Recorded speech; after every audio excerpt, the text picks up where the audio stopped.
On considère que quand on bénéficie, comme c'est le cas en espace, de 518 millions d'exonérations fiscales, c'est-à-dire que la fondation a été construite avec de l'argent public, il n'y a pas lieu de refuser cette demande d'accès. Le citoyen a droit de savoir comment est utilisé l'argent public.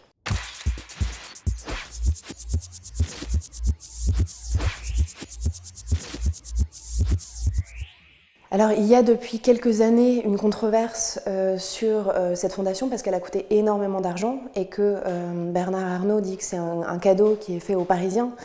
Sauf que c'est en partie un cadeau, mais c'est en partie un projet qui est financé par de l'argent public en grande partie. Le fond de ce dossier, c'est une fondation, donc une structure juridique qui est faite pour recevoir des dons des entreprises, qui a reçu des fonds pour construire le bâtiment bien connu de la fondation Louis Vuitton. Et la Cour des comptes a émis un rapport en novembre 2018 dans lequel on constate que la fondation a reçu des centaines de millions d'euros et que sur ces centaines de millions d'euros, les entreprises qui ont donné à la fondation ont bénéficié d'une réduction fiscale de 60% de ce qu'elles donnent. C'est-à-dire que quand on donne 100 à une fondation, on peut retirer 60 de son impôt. Donc, par le biais des exonérations fiscales, LVMH et les autres sociétés qui donnent à la fondation Louis Vuitton ont bénéficié d'exonération fiscale, c'est-à-dire qu'elles ont bénéficié d'argent public et que donc cette fondation a été financée en grande partie par les contribuables. Il semble donc que dans ce contexte, il est absolument normal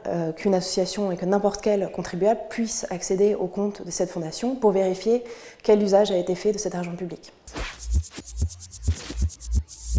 Alors il y a en France une loi qui s'appelle la loi Aillagon qui est de 2003 et qui prévoit ce système, c'est-à-dire que pour booster l'investissement dans l'art, on a décidé que tout ce qui était donné par les entreprises à des fondations d'art serait exonéré d'impôts à hauteur de 60%. Donc ce système, il existe et il est légal, mais il permet aussi à la fondation, bien évidemment, de défiscaliser et puis il lui permet aussi d'avoir un avantage médiatique, bien évidemment, une image d'entreprise. Donc la fondation y trouve bien évidemment son compte et elle utilise, en le faisant, de l'argent public. Et à partir du moment où on utilise de l'argent public, il est normal que les citoyens aient un droit de regard sur cette utilisation.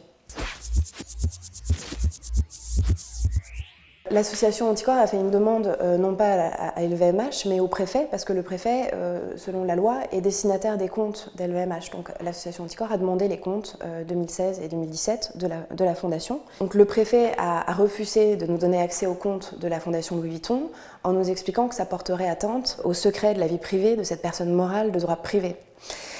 Parce qu'il y a dans ces comptes des informations économiques et financières, par exemple, et des choix révélateurs de son organisation. On considère que quand on bénéficie, comme c'est le cas en espace, de 518 millions d'exonérations fiscales, c'est-à-dire que la fondation a été construite avec de l'argent public, il n'y a pas lieu de refuser cette demande d'accès. Le citoyen a droit de savoir comment est utilisé l'argent public. Nous avons donc saisi la CADA, qui est un recours préalable obligatoire, qui ne nous a pas répondu, et nous avons donc saisi le tribunal administratif pour qu'il dise si la fondation Louis Vuitton peut bénéficier de la protection de sa vie privée.